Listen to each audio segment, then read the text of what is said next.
അതെ അതെ. ഇപ്പൊ ഇതുവരെ അവള് ഷോർട്സ് കാര്യങ്ങൾ എന്റെ മുന്നിൽ വരെ ട്രൗസർ ഇട്ടിട്ടില്ല. അങ്ങനെയാണെങ്കിൽ ആ സംശയം ഒന്ന് തീർക്കണമല്ലോ. ഇപ്പൊ അവിടെ കുറെ ട്രൗസർ ഡ്രസ്സ്, ചെറിയ ചെറിയ ഷോർട്സ് ഡ്രസ്സ് ഇടുന്നുണ്ട്, പുതിയ പുതിയ 5-6 ഡ്രസ്സ്, ഇതൊക്കെ എന്ത് സ്പ്രേ.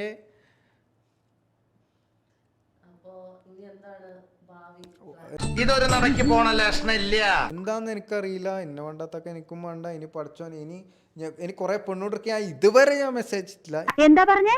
ഇനി എങ്ങനെയാന്ന് എനിക്ക് എന്നെ പറയാൻ പറ്റൂല. ഇനി സിംഗിൾ ആണല്ലോ. പ്രായപൂർത്തിയാവുള്ള എനിക്ക് എന്ത് തീരുമാനമെടുക്കാനുള്ള അവകാശം കേരള കോടതി തന്നിട്ടുണ്ട്. സിംഗിൾ ആണ്, ദിവസമായി. അവള് പേപ്പർ അയച്ചു പറഞ്ഞു, പെരക്കേക്ക് എത്തിയിട്ടുണ്ടല്ലോ. കർണൻ, നെപ്പോളിയൻ, ഭഗത് സിംഗ്, ഇവർ 3 പേരുമാണ് എന്റെ heroes. You see the irony, don't you? 3 പേരും തോറ്റുപോയവരാണ്. അതുകൊണ്ട് പൊരുതി തോറ്റാലങ്ങ് പോട്ടെന്ന് വെക്കും ഞാൻ. എനിക്ക് ഡിവോഴ്സ് ചെയ്യാൻ താല്പര്യമൊന്നുമില്ല.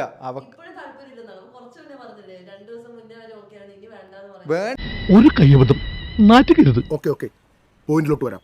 വേണ്ട അവളെ. പക്ഷെ എന്റെ കുഞ്ഞിനെ വെച്ചിട്ട് ഇവള് ചില സമയം ഡിവോഴ്സ് ആയി കഴിഞ്ഞാൽ കുഞ്ഞിനെ കാണിക്കാതിരിക്കും. ഇനി ഞാൻ കേസിന്റെ ബാക്കിൽ പോണ്ടി വന്നാലോ?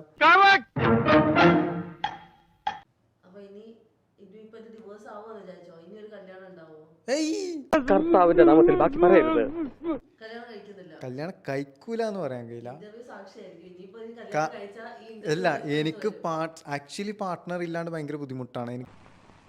ഓലക്കാലി തൂങ്ങിയവന്റെ കണങ്കാലി തൂങ്ങിയവനാണ് ഇവൻ.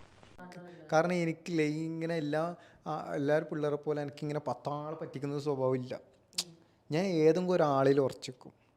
ചില നേരത്തെ സത്യങ്ങൾ നുണയായിട്ടേ മറ്റുള്ളവർക്ക് തോന്നും.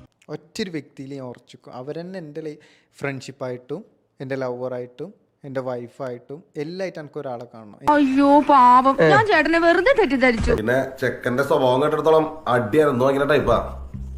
വലിയ സമയം പിടിക്കില്ല. തൽക്കാലം ഇത്രയും മതി. വരട്ടെ.